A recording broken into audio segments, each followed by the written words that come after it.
Hello everybody, welcome back to another When Beauty Turns Ugly. Look, if you're from the UK, you've probably heard of the term turkey teeth by now. The trend is all over social media with celebrities, influencers, and everyone else talking about their amazing turkey teeth stories. But behind all those perfect before and after photos lies a much darker reality. For those of you who haven't heard of the term turkey teeth, it refers to a growing trend, particularly here in the UK and Ireland, and I do believe it's spurred on by Love Island, the program, and it involves traveling to Turkey for cut price dental procedures, which are a fraction of the cost compared to getting it done in your home country. This trend has been popularized by celebrities such as Katie Price, Lauren Goodger, and basically everyone who's been on Love Island, as I said, and thousands have now ventured to Turkey for cheap dental work, with many sharing hugely positive stories really, but not everyone has had good things to say about the trend. Sorry, it's cold, but this jacket's very loud. I'm gonna take it off. From people wasting thousands of pounds for terrible results to severe complications, from life-altering botched procedures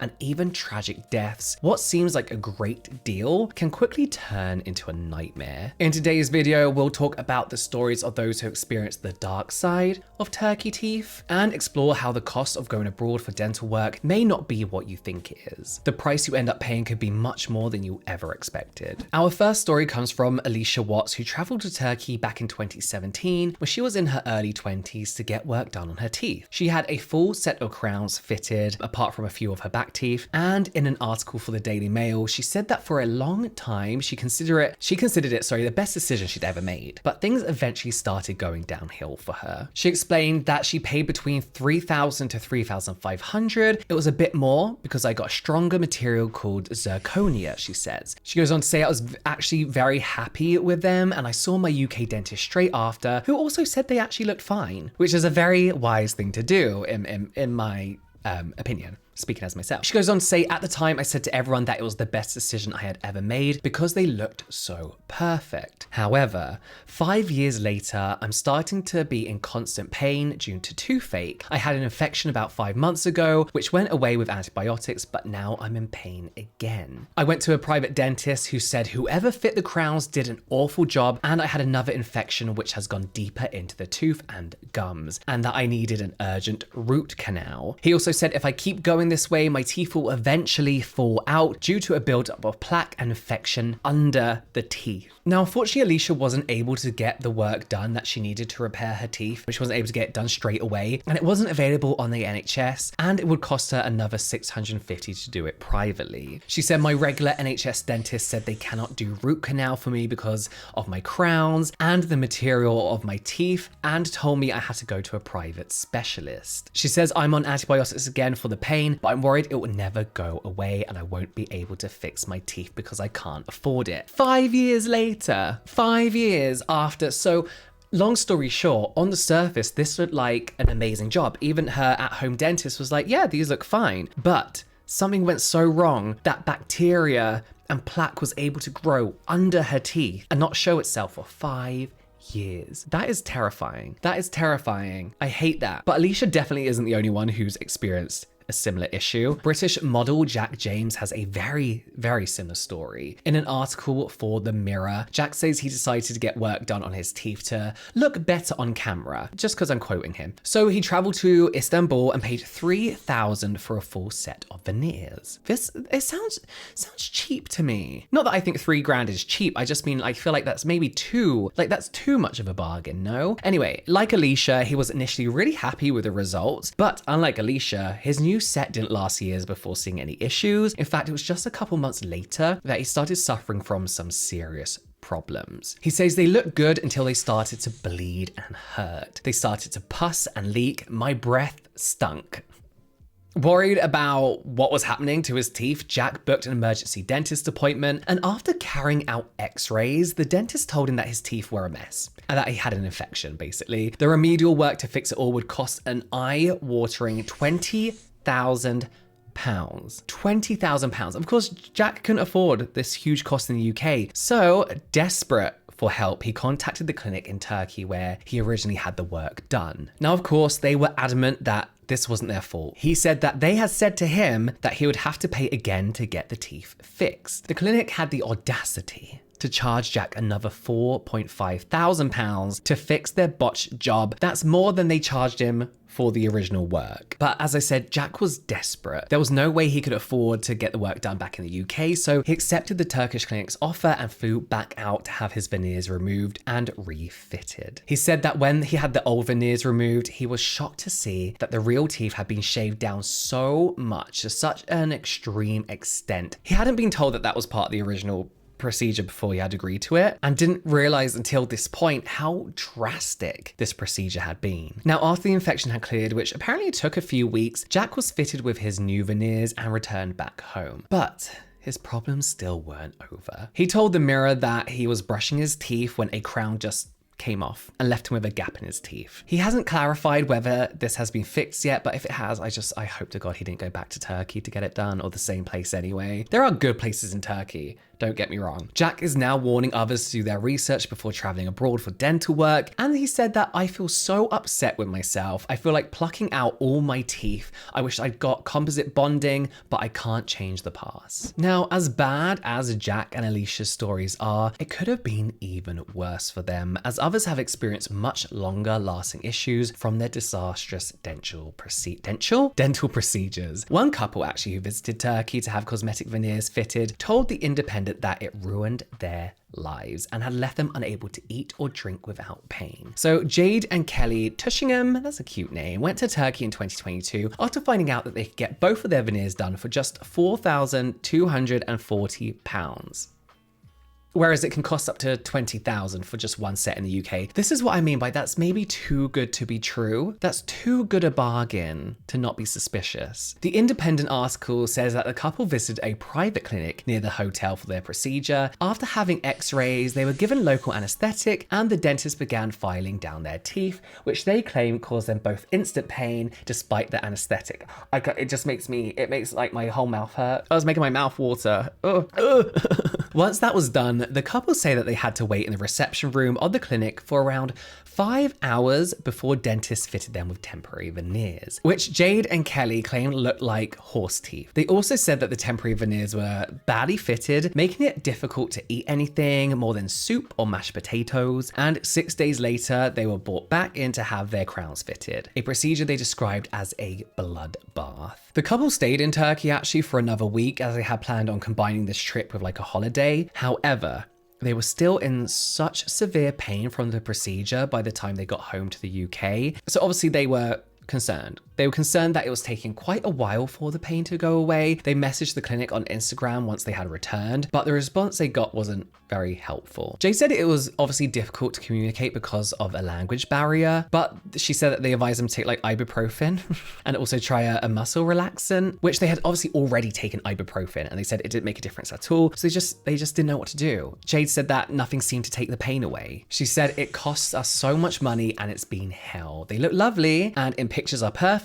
but it's like a nightmare. Now, the couple have tried to get help for the pain in the UK, but finding a dentist who can help them has been impossible. No dentists in the UK would even touch them, said Jade. We're almost 4 months into this now. One of our friends is 6 months past post-surgery and she is also still in pain. So I think we'll give it until 6 months and probably look to fly back out there. And this is a huge part of the problem, right? For so many people who've become victims of turkey teeth, a lot of UK dentists won't go anywhere near them. It's just not worth the hassle. The turkey teeth problem has become so prevalent here in the UK that the BBC even made a documentary on the subject. Part of the documentary told the story of Lisa Martin, a woman who has resorted to getting dentures at the age of just 48 after another botched dental procedure in Turkey. In 2021, Lisa flew to Turkey for 26 veneers because she wanted a perfect smile for her son's upcoming wedding. The process for veneers usually involves shaving a small amount of enamel from the front of the tooth before covering them with a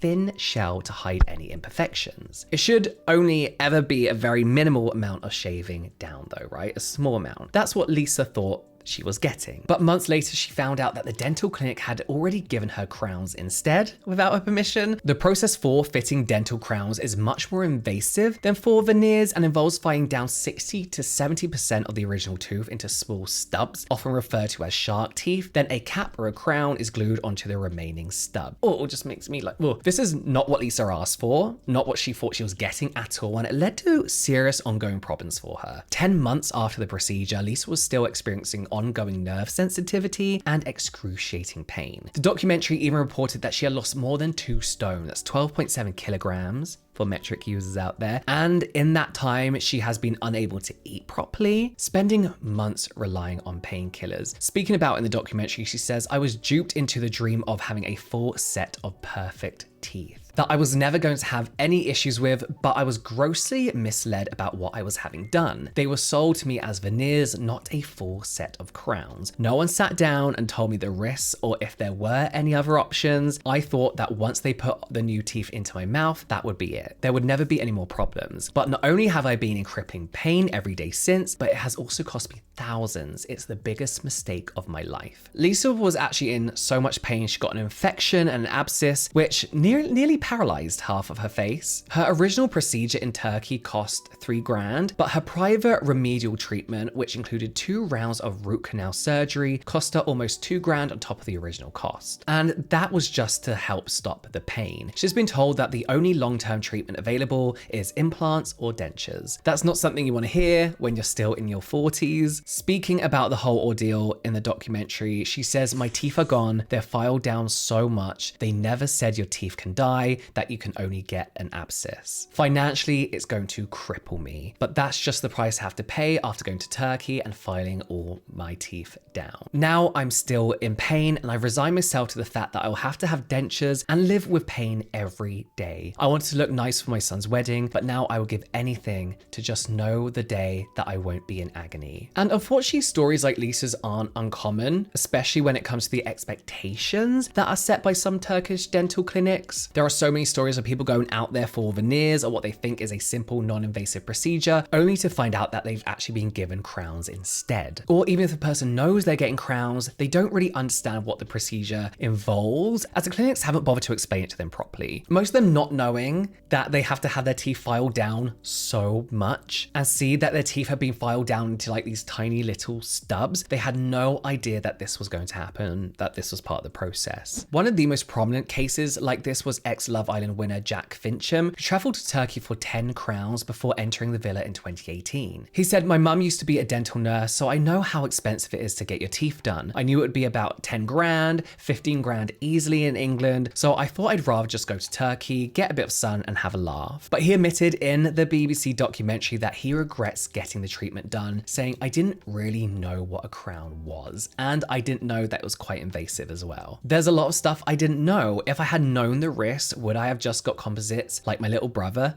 Yeah, I would have just got composites," he said. He goes on to say, "And now I'm in a position where people probably watch me on TV like, I want teeth like him, and they should know everything. I don't want to feel partly to blame because people have gone out and got their teeth done and then something went wrong." The BBC documentary makers also contacted 150 dental clinics in Turkey and 50 cosmetic dental clinics in the UK with a picture of their presenters' teeth and a message saying, "Hi, I'm hoping to come to Turkey to get my teeth done for my 26th birthday. I'm not happy with my bottom teeth and want them more in line with the rest of my mouth. What do you recommend? How much would it cost in pounds and how long will it last? Here are some pictures of my mouth." They revealed that 70 of the 120 Turkish clinics that responded offered treatment that involved shaving down the natural teeth, such as crowns or veneers, an over-the-top course of action which was not necessary in this case at all. None of the 34 UK clinics that responded to their messages offered a treatment plan of veneers or crowns, although some did suggest less invasive treatments such as aligners or composite bonding. The documentary spoke to UK dentists who said they'd be concerned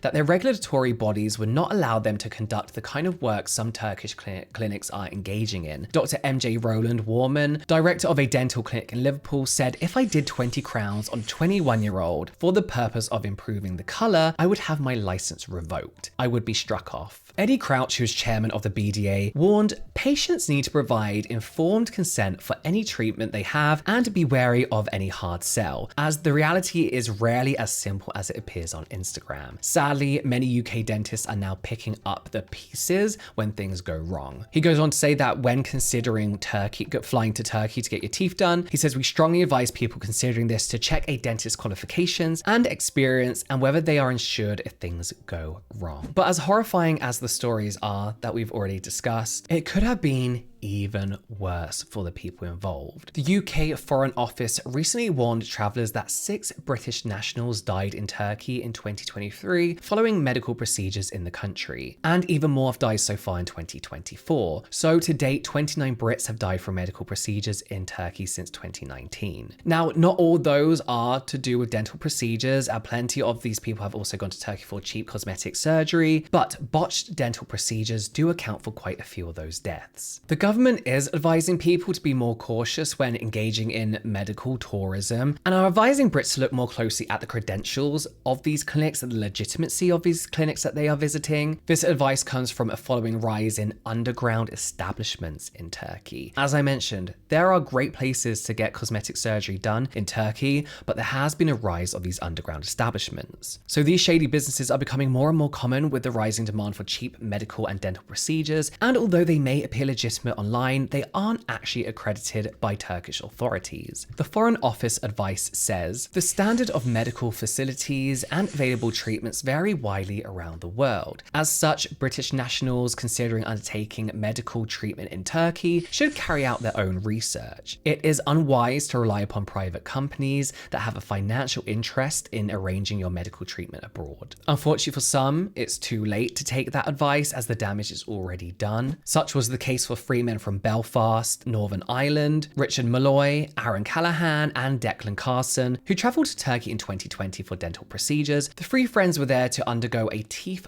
whitening procedure and decided to combine this with a holiday. They had been in the country for a few days and had been enjoying themselves, but all that came to an end on the Friday night before their procedure. The men had apparently been given pre-meds to take in the lead up to this appointment, though it's unclear what the medication was or what it was supposed to do. They were also allegedly told not to drink alcohol with the medication, but they seem to have either not understood this instruction due to the language barrier or chosen to ignore it. That's assuming they were told that at all, as it's not clear from the Turkish media reporting on this story exactly what happened there. Now, according to the Turkish media, for whatever reason, after taking the medication on Friday, the 3 men started partying, and just a few hours later, all 3 had collapsed into unconsciousness. According to official records, the alarm was raised at 3:15 a.m. on Saturday morning, and an ambulance arrived just 8 minutes later. But sadly, Richard Malloy, who was just 33, was found dead inside their rented holiday apartment. His 2 friends, Aaron Callahan and Declan Carson,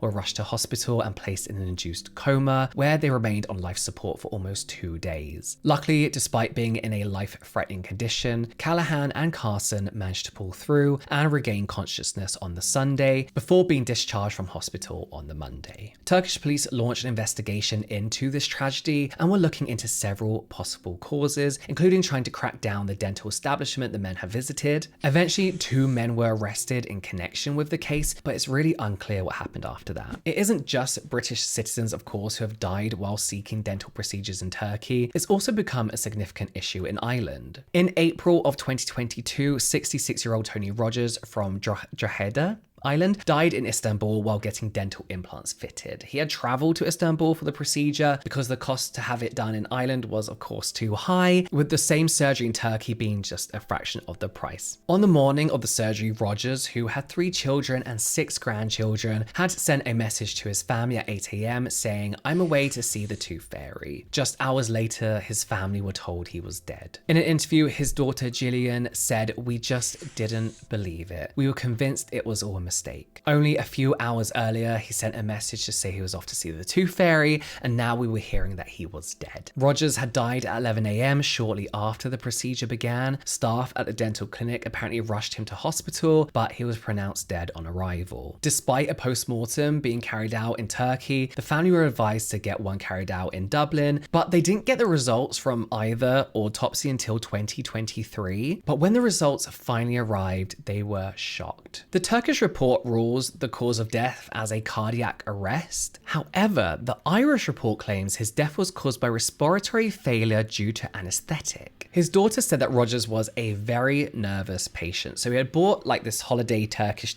package with all the bells and whistles, including general anesthetic. That way he would be asleep during the process. And speaking about the conflicting reports, his daughter Gillian said, "We were told that he had died of a cardiac arrest in the Turkish autopsy, but the Irish one concluded that it was the anesthetic that was to blame. All we want is to know how our father died that day. We are not going to stop fighting until we get all the answers. We are a very determined and strong family." In addition to fighting for answers, Rogers' family are also now urging others to think twice about the risk before going abroad for any treatment. Sorry for the background noise, the bin men are here. They warn to anyone thinking of getting cosmetic or any kind of treatment or surgery abroad, please think twice or research 1,000 times. There are different rules and medical training in different countries. You might be saving a lot of money, but how much is a life worth?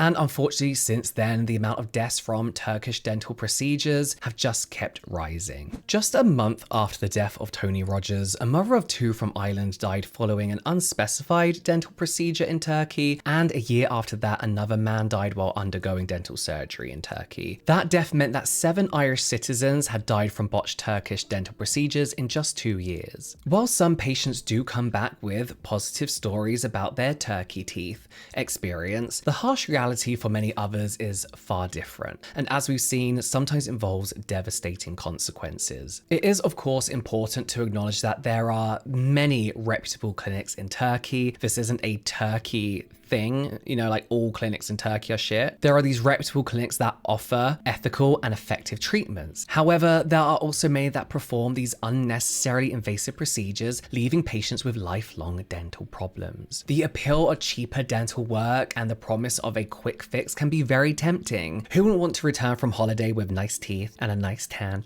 sensibly? Don't tan at all actually. But for a significant number of dental tourists, the real story is actually one of pain, complications, and years of costly repair once they get back home. That's even if they make it home in the first place. From sensitive teeth and infections to crowns and veneers falling out, many victims face a future filled with discomfort, repeat costly procedures, escalating costs, often far exceeding the cost of using a UK clinic from the start. So if you're considering jumping on the turkey teeth bandwagon, please be careful and make sure you do your research, because the true cost of that perfect smile might be much higher than you expected.